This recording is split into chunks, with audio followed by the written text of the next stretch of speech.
आपने तारीखी हिकायात और मुहावरे तो सुने ही होंगे।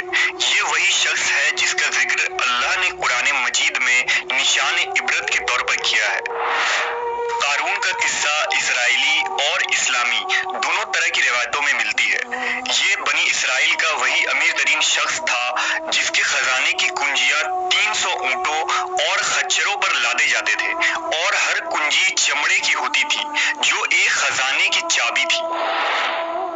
तारीख इंसानी में शायद कारून से ज्यादा दौलत सरवत किसी शख्स को अता नहीं की गई। कारून हजरत मूसा अलैहिस्सलाम के चचा यसूर का बेटा था।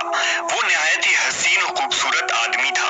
यही वजह थी कि बनी इसराइल और कुब्ती लोग उसे मुनव्वर कहा करते थे। कारून जवानी में अपने कौम का सबसे बाइखलाक और नेक अफराद में शुमार किया जाता था।